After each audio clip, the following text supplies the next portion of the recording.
Hiya, I'm Baileys, and yeah, you read the title right. This story is not clickbait, I assure you.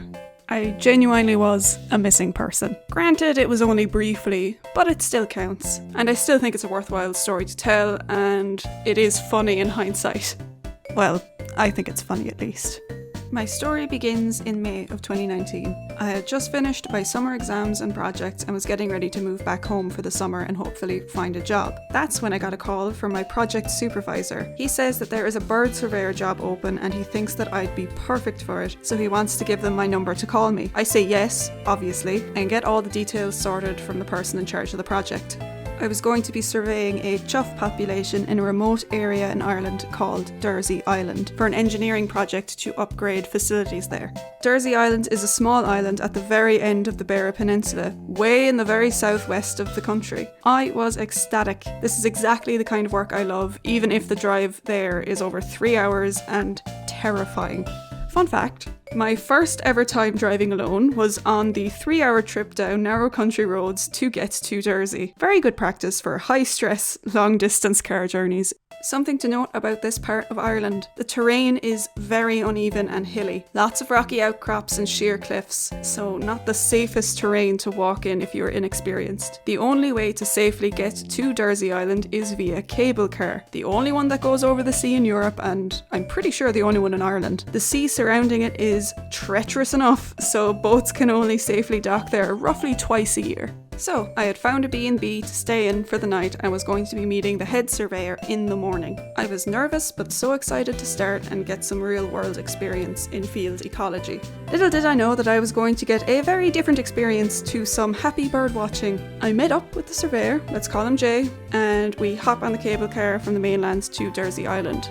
As soon as we get to the top of the first steep hill you come across when getting onto the island, I notice that I'm having a lot more trouble breathing than I should. I'm not that unfit, but I do recognise what's going on here. I'm having an asthma flare-up, and I had forgotten my inhaler. I know. In my defence, I hadn't had a flare-up in years, and I usually bring my inhaler wherever I go just in case, but of course the one time I forget it is when it flares up. Great start. But not a big deal. I don't have very severe asthma. So I just tell Jay that I'm going to need to pace myself going up steep inclines to catch my breath more. He says that is okay and he will slow down so we don't get separated. Everything was okay for a few hours. Saw some choughs, wrote some notes, until Jay got the notion that going along the cliffs and steep hills on the northern side of the island was the way to go, as opposed to the much less treacherous and easier terrain of the south. I didn't want to protest because I figured he knew better. He was the head surveyor. But again, said I was going to take longer to climb the terrain than him. The longer we went on, the more visibly impatient he became. He would tear up ahead of me and lose sight of me every now and again, before coming back to checking me to see if I was still coming. I'd like to point out here that we were never supposed to lose sight of each other unless one of us was going to the bathroom, obviously for privacy, because this terrain is known to be treacherous, to say the least, to people who don't know what they're doing. You can easily lose your footing and take a severe stumble. Just something to remember. This kind of him rushing off ahead and then me catching up slowly pace went on for a little while until we came to the worst part of the island to walk on. It's basically steep hills on one side and a sheer cliff on the other. The terrain was severely uneven, so not great. Not the safest at all. When we got to this part, Jay just took off and shot up basically what was a sheer incline like a mountain goat all the way to the top of this hill and out of sight. I knew I wasn't going to make that. And even if I attempted it, I was probably not going to... It wasn't going to end well if I even attempted it. So I looked around for an easier way. I found a narrow path just off to the side that the sheep used when they're going up and down grazing. There's lots of little worn down pathways that the sheep use, and they're usually the safest and best way to get up and down the hill. So I went up that and it was much more manageable for me. I reached the top of the hill about 10 minutes after Jay and found his equipment all set up and pointing at a chough nest on a cliff in the distance. This equipment was some very expensive birdwatching kit, like a couple grand worth easily. His clipboard and notes were also lying on the grass. I gave a shout for him, but it was too windy to even hear myself. I checked my phone and surprise, surprise, no signal. I tried calling anyway, but couldn't get through. I figured he'd either gone back to see if I was still coming, like he had been before, or had gone gone to the bathroom. Either way, he should be back in a few minutes. So I started doing what I was being paid for, surveying birds. 20 minutes passed since we last saw each other. I am starting to get worried. I wander away a bit to see if I can spot him, but no luck. I figure my best chance was sticking by his equipment. I shout for him again, but again, no response. It crosses my mind that he might have fallen or something while going back down. A small stumble on that terrain could be a death sentence very easily. I push it out of my mind for the moment. I'm always jumping to the worst possible conclusions. Thank you, anxiety. 30 minutes have passed since I last saw Jay. I see a small boat hovering around the cliff coast. It appears to be circling or searching for something. The idea that Jay may have fallen into the sea is becoming a growing concern.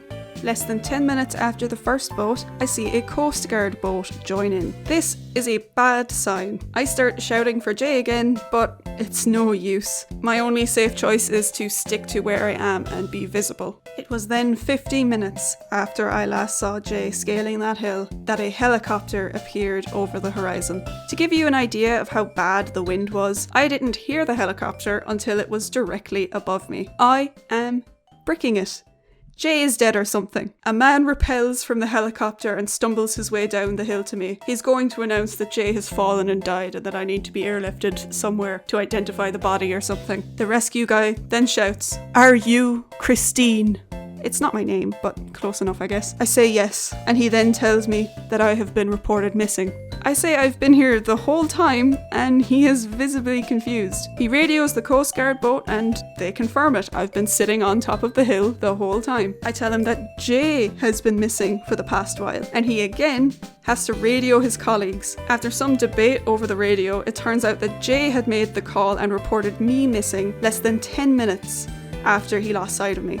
The boat confirms that I was sitting on the hill for all the time that they were circling the coast. As we are discussing this, Jay appears after climbing the hill again, probably to meet the helicopter. He sees me and collapses with a wail. The rescue guy rushes over to him to ask if he's okay or injured. I am just standing there in complete shock. I have no idea what's going on and how to process it. So I just sit on a rock next to the two in silence. After a few minutes of inconsolable anguish, Jay stands up and thanks the rescue guy. He doesn't even glance at me. The rescue guy tells us to go down to the other side of the hill, to the road, where a local will pick us up and drive us back to the cable car. Jay nods, gathers his kit and just charges off at full speed, like full speed walking pace, straight down the other side of the hill. He doesn't care that he is walking through thorns and gorse bushes or anything. He just wants to get there as directly and quickly as possible. I try to keep up, but it's a struggle. I fell over a few times and I got some nasty scrapes, but I kept going. I didn't want to walk back alone in this state. We find the car and just sit in. The driver attempts conversation, but Jay is just making snappy remarks. I am dead silent. We get to the cable car and see that there are several rescue cars and ambulances waiting for us on the other side. There are about 24 rescue people and or volunteers awaiting some mangled mess of a person who has been rescued from a cliffside. Instead, there's a tomboy in shock and a man who is clearly tear-stained and fuming. All the rescue people approach Jay first, and he is starting to break down again. He's going on a rant. He keeps gesturing to me, but refuses to look in my direction. I tried not to listen to what he is saying, but I remember him fixating on how unharmed I was. It was a very uncomfortable wait for the cable car. A fun fact about the cable car, it takes about 8 minutes for it to cross the line each way. There is also a spot in the middle where your phone signal magically reappears for a split second. We get into the cable car and it's quiet for a bit. Jay then asks while looking out the window how I couldn't hear him screaming. I just say I didn't. He says he doesn't believe me. Oh well, more uncomfortable silence.